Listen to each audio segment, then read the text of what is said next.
이재명 더불어민주당 대표가 조금 전 대장동 개발 특혜 의혹과 관련해서 조사를 받기 위해 검찰에 출석했습니다. 이 대표는 검사 독재 정권에 맞서 싸워 이기겠다고 입장을 밝혔는데요. 취재 기자 연결해서 현장 상황 들어보겠습니다. 신선재 기자 나와주시죠.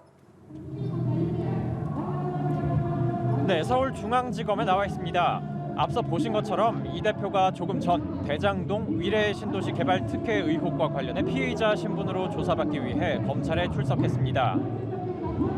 이 대표는 조사에 앞서서 짧게 입장을 밝혔는데요. 검사 독재 정권이 사법 살인을 마다하지 않고 있다고 날을 세운 데 이어 무도한 폭압에 맞서 당당하게 싸워 이기겠다고 밝혔습니다. 이른 시간부터 집회를 열고 있는 지지자들과 보수단체들이 도로를 사이에 두고 확성기로 소리를 크게 틀면서 서로 새를 과시하고 있어 청사 인근은 소란스러운 분위기입니다. 경찰 기동대는 차로와 인원 출입을 통제하며 만일의 사태에 대비하고 있습니다. 이번 조사는 성남FC 후원금 의혹으로 조사받은 지 18일 만인데요.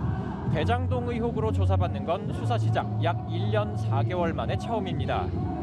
이 대표 측은 조사 날짜와 시간을 두고 검찰과 막판까지 신경전을 벌였습니다. 조사할 게 많아 통상처럼 오전 9시 반까지 오라는 검찰 요구에도 이 대표는 예고한 시간에 출석한다는 입장을 유지했고 혐의도 전면 부인할 걸로 예상됩니다. 검찰이 조서회담을 100장이 넘는 질문지를 다듬으면서 준비를 마친 한편 이 대표는 서면 진술서를 준비했습니다. 이 대표는 변호인 한 명만 대동하겠다고 밝혔지만 일부 민주당 지도부와 의원들은 모습을 드러냈습니다. 신 기자가 말한 것처럼 이 대표 서면 진술서를 내겠다고 밝혔습니다. 사실상 진술을 거부하겠다는 뜻으로 시사되는데 현재 의심받고 있는 혐의에 대해서 전해주시죠.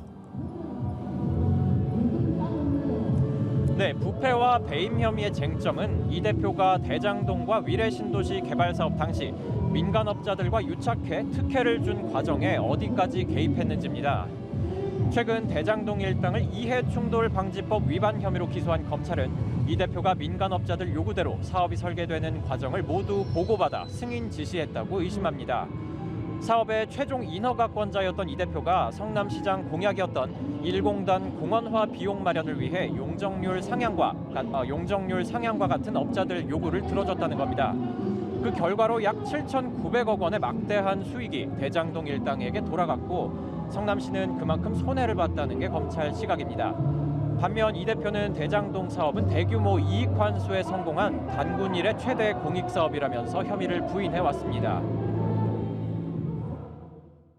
개발 이익의 절반 이상을 땅값이 오르기 전 기준으로 하면 70% 넘게 돈 한 푼 안 들이고 위험 부담 하나도 안 하고 성남 시민을 위해서 환수한 게 배임죄입니까?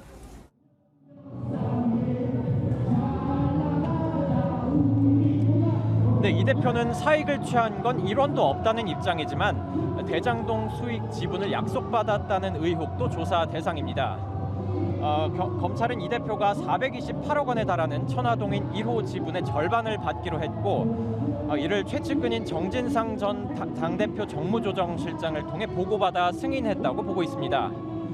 이 대표 의혹이 10여 년에 걸친 방대한 내용을 담고 있는 만큼 검찰은 적어도 한 번 더 조사해야 한다는 입장이라 첫 조사가 끝나도 양측 신경전은 이어질 수 있습니다. 이 대표가 추가 조사에 응하지 않으면 검찰이 성남FC 후원금 의혹과 함께 구속영장을 청구할 것이라는 관측도 나오는데요. 민주당이 국회 과반을 차지하고 있는 상황에선 체포동의안이 통과되기가 어려워 최대한 신중하게 검토할 것으로 보입니다. 조사는 오늘 밤 늦게까지 이어질 것으로 보입니다. 지금까지 서울중앙지검에서 연합뉴스 TV 신선재입니다.